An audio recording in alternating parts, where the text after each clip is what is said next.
Hi, welcome to Mind Your Own Music Business. My name's Jesse Goldberg, and my guests today are Steve Leslie, looking some other direction, Len Cohn, Jazz Dorsey, Haley, Italian name.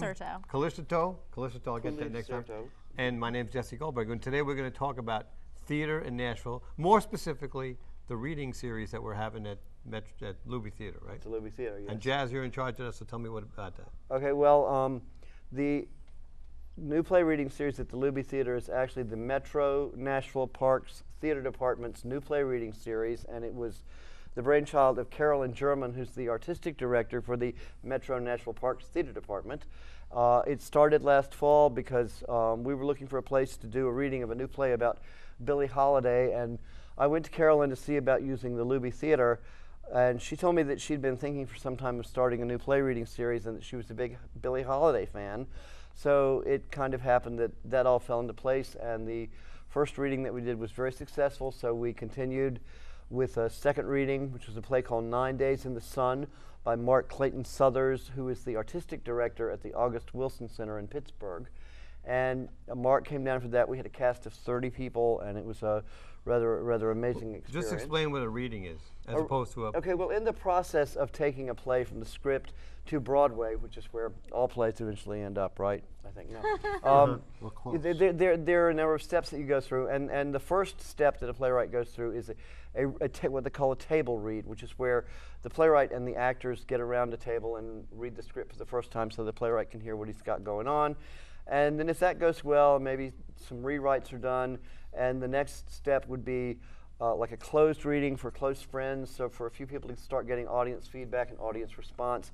If that goes well, probably more rewrites as a rule, take it to the next level, which would be public reading, where you might have anybody from 20 to, we've had for the reading that we did for these guys, we had like 180 people that showed up, which is pretty amazing. No, I showed up for that. Yeah, but you had, and you probably If it wasn't for me, it would be 179. There you go. And we had about 120 that showed up for Rough Life. A little less, probably. Maybe a little less. Maybe okay. 119. 119, 118 and a half. Well, tell me about these guys' play. I mean, I was there, but how'd that come about? I'm working with two groups of playwrights. One is African American playwrights nationally, and the other is Nashville songwriters working on new musicals. Which one are we? Yeah, okay, we'll figure that out eventually.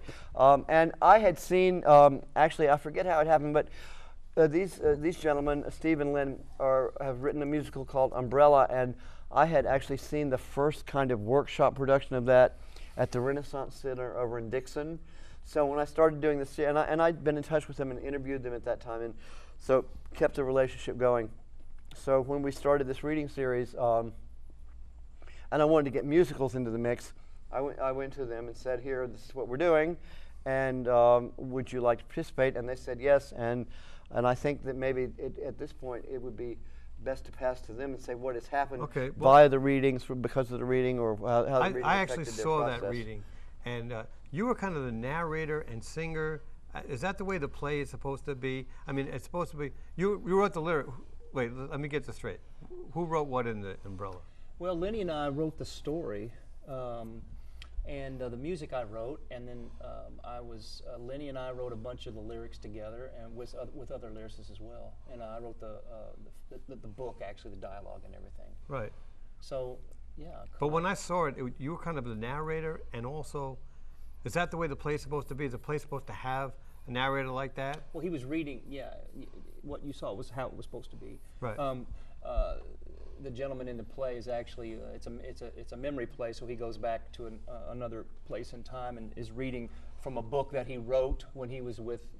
Oh, that's right, you weren't the narrator, the guy on the right was the narrator. Yeah, for the reading, I mean, the narrator for that reading had to make clear the stage directions, because there wasn't any blocking or moving around, so his job was to say, midnight on Old Lover's Lane, it's raining, because we didn't have any sets or anything to pull that off. So that's why he had to, Stephen Dale Jones was nice enough to do that for us. And the piano play was really good.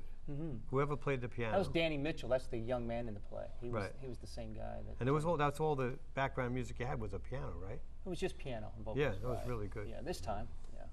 Like Jazz has said, it's a real building process, but I'd like to see us have a, think a string section and quartet's next. You know, that's kind of what I'm shooting for. Danny will probably score that. So how did you pull Len? And this is Len from the Bronx. From the Bronx. From the Bronx. From the Bronx. Where were you born? I was actually born in Wilkes-Barre, Pennsylvania. Really? I was born in the Bronx. Were you? I'm really from the Bronx. Well, I moved when I was an infant, but so. Me too. Yeah. Where in the Bronx were you born? I don't know. Mount Eden Hospital. That's all I know. It doesn't exist anymore. No, it's not there. No. I think they blew it up or something. So anyway, you grew up in the Bronx, though, right? I grew up in the Bronx. And the guy I wrote my musical with, It's a Rough Life with, you went to the same school or something, right? DeWitt Clinton. Gene Levine or something? Did he go to DeWitt Clinton? I don't know. You talked to him once. You were talking about the Bronx. I don't remember. Why is the Bronx called the Bronx? Nothing else is. It's not the Brooklyn. It's not the Manhattan. I don't know. Right. It's just the way it's the Bronx. It all came down. I got to Google that and find out. I mean, it's probably, you can Google anything. Last question. Are you a Yankee fan? My dad was a sports writer for the New York Daily News, so I had to be. Are you kidding me? No. What was his name? Seymour Cohen. Really? Yeah. Oh. How come I never read that. I read Newsday. Grew up on Long Island. Get back to Umbrella, okay? Okay. So how did you get involved in Umbrella?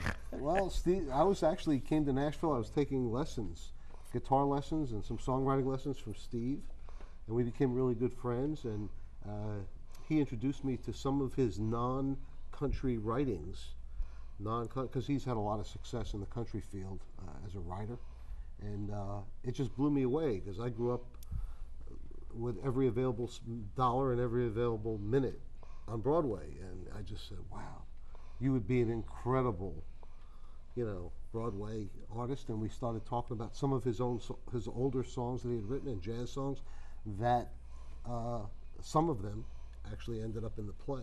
We just rewrote lyrics to, and just kind of took off. So did you take a lot of older songs that you had and put them together and try to weave a story together? Is that what happened? It started that way. About a third of maybe half of the songs that are in it now, maybe a third, I don't know. Yeah, maybe a third had been written before. But songs that I never turned into publishers because, there weren't anything that would be adequate for or relevant to the market.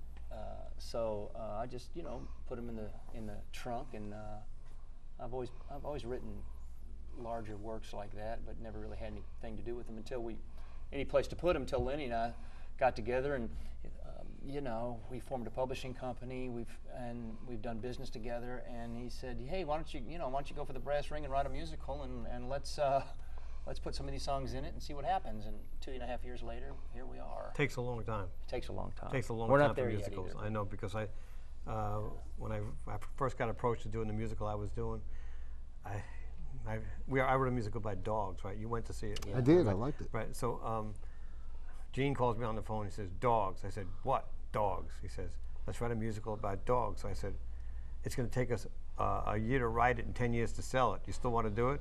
He says, "Okay." So we did it anyway. Yeah. Anyway, let me get to you. What are you doing here? Haley, Italian name. Haley, Italian name. What's your last name again? Colicerto. Colicerto. Oh, I'm the only one saying it right. So what do you have to do with all this stuff? You're directing or something, right? I directed the reading of Angels Without Wings at the Luby. It is about the women pilots in World War II. And Dr. Jamie Cutler, who wrote the play, her mother was actually one of the first people who was accepted into that program, and her mom is on the medal that they give now. Really? She is. I didn't know that. It's pretty awesome. So are you directing another production of it that's coming up, right? I am not. Dr. Cutler is directing the production that's coming up. Oh, so are you I'm casting it this time, but she's going to direct it. Are you a theater person? Do you do other stuff? I am. I moved from New York a few years ago. I did a bunch of stuff off Broadway. I miss it. What part of New York? Upper East Side. But I lived in the Bronx too. Really? Where are you really from, though? I'm from North Carolina / Virginia. Oh, okay. So how long have you been in Nashville?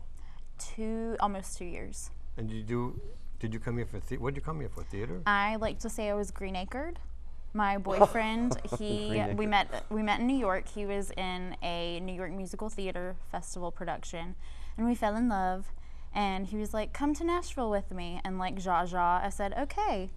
So. Not like Zsa Zsa, like Ava. Like Ava, I can't. One of the Gabors. Right. I said, "Okay." Green Acres is the place. Actually, anytime a 615 number calls my phone, it plays Green Acres. Really? It does. I own the first 3 seasons of Green Acres, but that's boring. I have the That Hooterville guy just handbook. died, you know, the guy who played, Eddie. no, he died a long time ago. The guy who played the drugstore guy. Not the drugstore guy. The guy, the clerk, he was in Beverly Hillbillies too. I can't remember his name.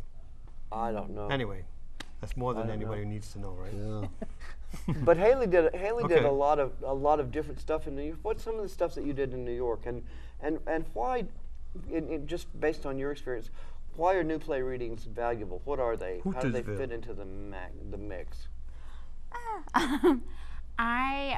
In New York, I did a lot of different stuff. I started my own theater company. I produced a lot of things, but actually, Angels was my first time directing, so that was How'd you special find in it? so many ways. Did you find directing different than you thought it would be? Actually, no. I'm a little bit of a control freak, so it was pretty much my way or the highway with my cast, and they were all pretty awesome and understanding of that. So it was exactly what I thought it was going to be. Well, I mean, did it take any special skill to be able to direct? Can I do it? I've just met you, so I have no idea, but I I'm meant sure that you me, could you know. if you wanted to. I think that you have to be a little bit OCD to be a director because you're kind of all the parts of the family. You're the mom where you have to be like, okay, learn your lines, and then you're the dad where you're like, why didn't you learn your lines? What was the hardest part to figure out in directing that you didn't expect? I think that I expect that all actors have a certain capacity of knowledge. I think that coming from New York, that hurt me a little. And I learned that I have to be an extremely patient person because not everyone does their homework. Oh, okay. Well, who directed your umbrella thing? Which Or did you have an umbrella? Which incarnation? The one that I saw The at one you the saw? Luby. We were self-directed at that point. That's what I did. I self-direct. Yeah. I did it myself At that point, it was. because it's only a reading, so I figured Yeah, we didn't have to. block or anything. Right. We did with the production. We did it out at the Renaissance that Jazz mentioned. Was directed by Marilyn Fair, who is a terrific actress. And in fact, she was in one of the original versions of the Fantastic. She played the girl. Yeah. Really? In the revival. I think she was the girl in the first revival. You said that was one of your favorite shows. Oh, absolutely. Not And one of my theirs, favorite too. shows, though. Yeah. No. Do you like it? It was all right. You know, I kind of got. But did you learn anything from it? I mean, I saw it so long ago. I saw it, you know. Okay. What about you, Haley? How do you feel about the Fantastics? I have never seen The Fantastic. Never seen the Fantastics. I was. Try You're the one- to remember I know the the score. I time mean, in I can- September. The most successful, I didn't do my homework. the most successful musical of all time. The longest running in one. You know to- who well- was in it to begin with? That guy from Law and Order. Jerry Orbach. Yeah, Jerry Yeah. Orbach. Well, not only was it the longest running, but in all those years, I think it was 50 some odd years that it ran. There were only 2 nights that they weren't sold out. Well, the In theater I 50 saw it in, some there was only years- like 25 seats in the theater. It was 2 rows. Yeah, it was an off-Broadway show, but Yeah. it was. Now it's in I the think it Snapple. held about 160 people. But the original investors, I've been reading a lot about history of musical theater, and the original investors for the Fantastics recouped their investment 10 times. The money that was made off, well, first of all, the money that it cost, they wrote it for, as we've discussed in particular, they wrote it particularly to write something that would not be so expensive to produce. So there's no set. It's about a piano, Right. And a piano and some singers. And a wall. And I think the original and a wall. And I think I feel kind of stupid because I didn't note it down. But the original investment to put it up was so minimal, and it has returned millions. It really One of the kinda biggest- set the stage for that, didn't it? It was really one of the first minimalistic. It plays. was, it Everybody was. kinda It taught us copied after something, that yeah. and said, hey, we can have productions without having to spend so much money. And now you see Without a chandelier. we've got Doyle and Debbie and Umbrella and even Rough Life. I mean, these musicals that Chamber they're not going to take big sets. They're not going to take a lot of production money. It's all about the. All we need is fire hydrants. all you need is fire hydrants. Couple Yeah. dog houses, we're set. Right. No? Right. Yeah. Well, you know, one of the problems with Broadway is that it takes so much money to produce something.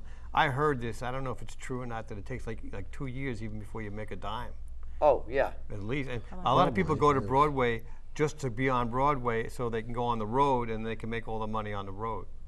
You know. Right. Right. Yes. Yes. Yes. The money. A lot of the money doesn't come back until shows go on the road. Right. And there've been shows that But have I've lost. also heard that Frankie Valli makes a ton of money, and I know the other guy who lives in Nashville. I forgot his name. Frankie Valli, from the Four Seasons? Yeah, you the mean? Four Seasons. The other guy. Jersey Boys. The guy who wrote all Jersey the songs. Boys. The Jersey Boys. The guy Yeah. who wrote all the songs in Jersey Boys.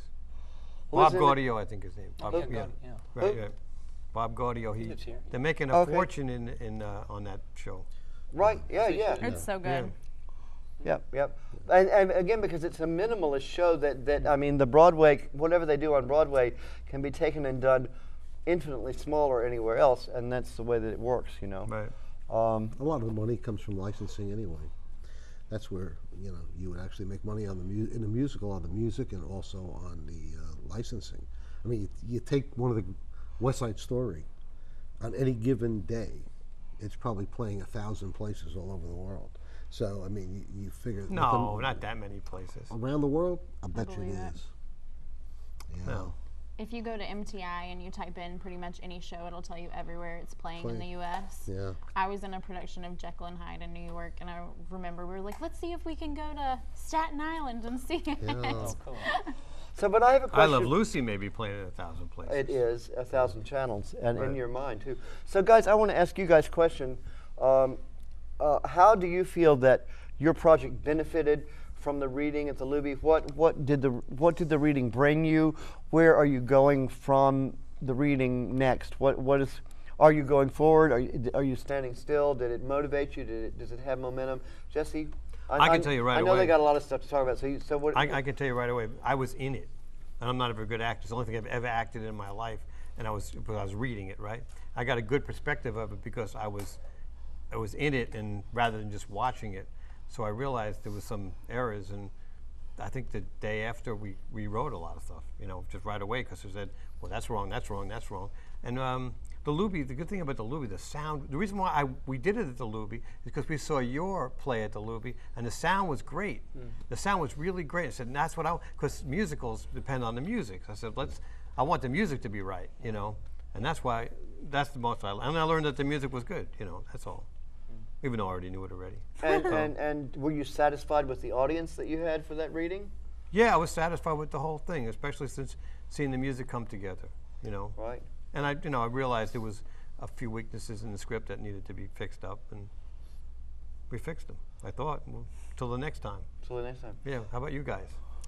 I think one of the main things I learned from the Luby experience was kind of a switch from originally I wanted a complete set, and we kind of did a complete set at the Renaissance, a more elaborate and fancy kind of a set, and I got the sensation from doing it at the Luby that it works better with a minimal set, or almost no set. It actually, the nature of the play just kind of works better. Well, how did you feel watching it? Because you weren't in it. No. But he was in it. Steve was in it. Yeah. So how did you feel? I actually recorded it.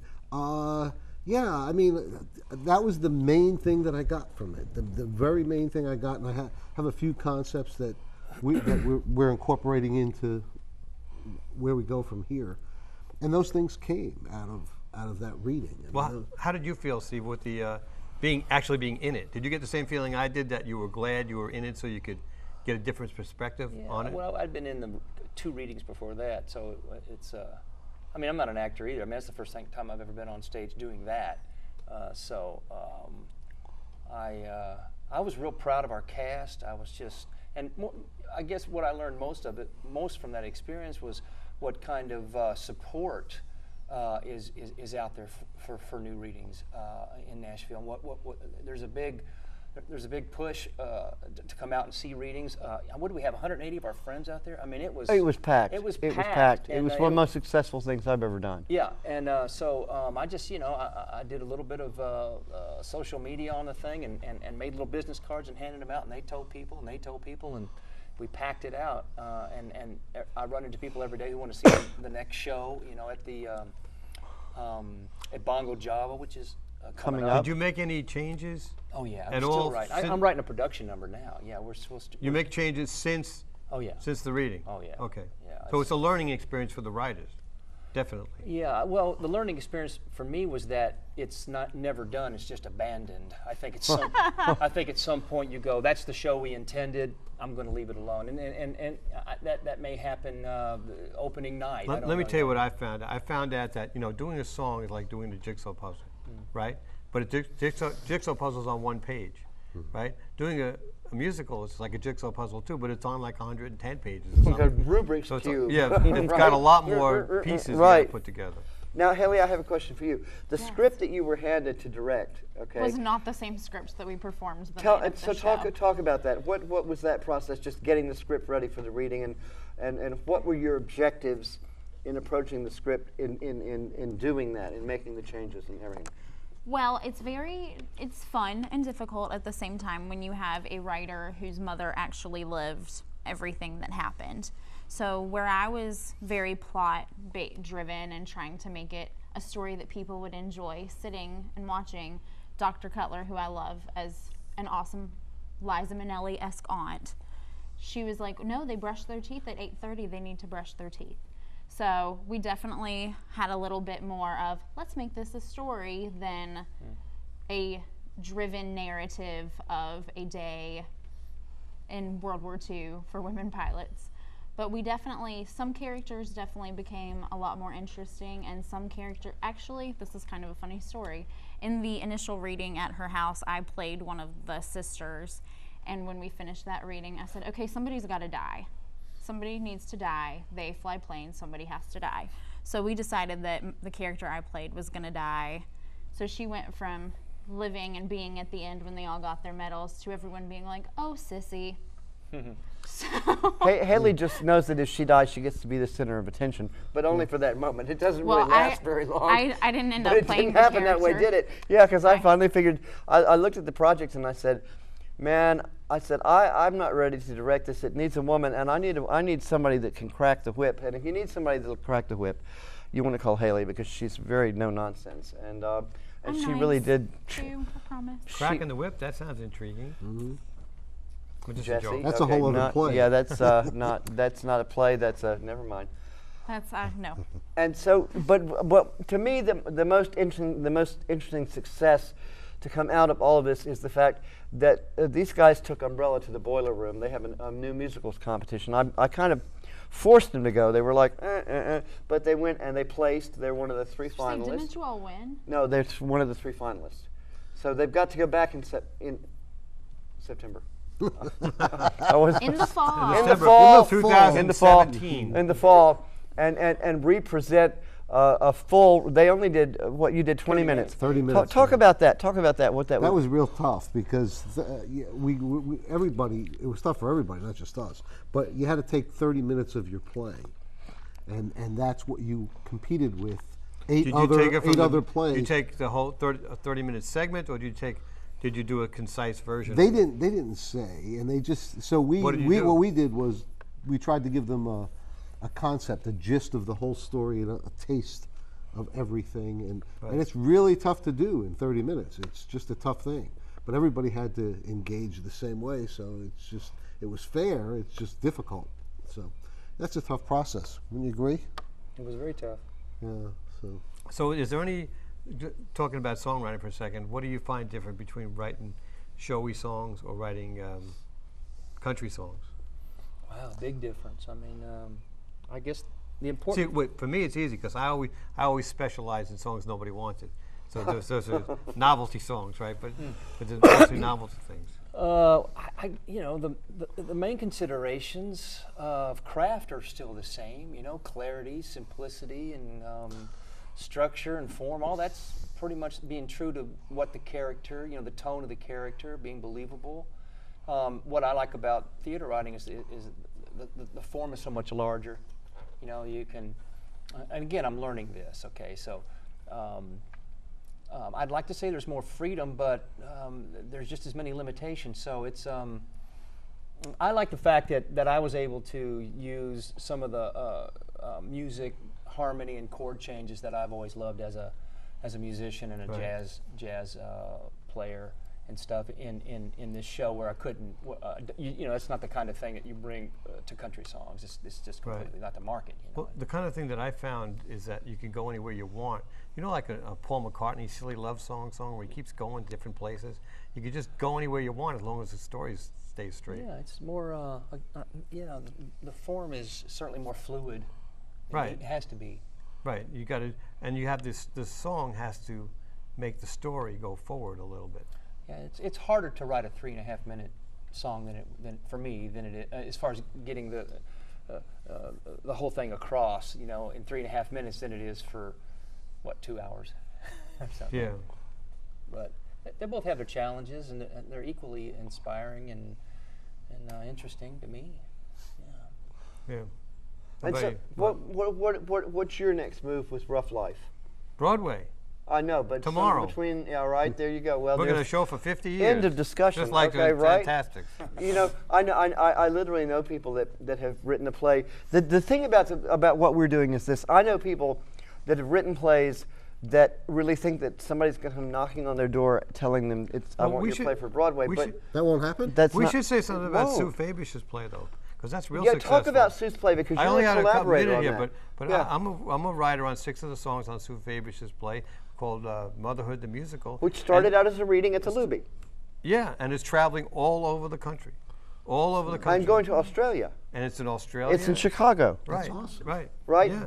Yeah, it's a Nashville musical. And she didn't go to Broadway. She started on the road. She went to Florida. She went to the producers Of Menopause the the musical with Motherhood the musical, Right. which was exactly where she wanted to go, and Right. that's where she went. And she's very There you go. successful. That's great. right? And started at Right. the Luby. You And didn't it do started at the Luby. I didn't do it, Right. but it started at the Luby. Started as a I'm reading at the hoping Luby. Steven Spielberg will do the movie version. You know, I'd like him to direct the movie version. Of Umbrella? Yeah.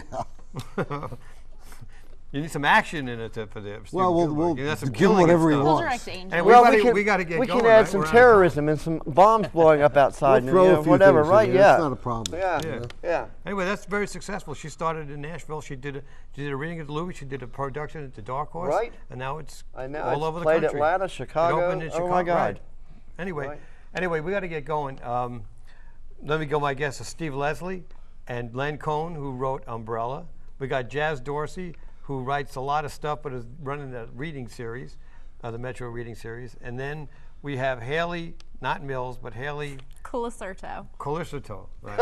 Colicito. And my name's Jesse Goldberg, and we'll see you next week with another edition of Mind Your Own Music Business.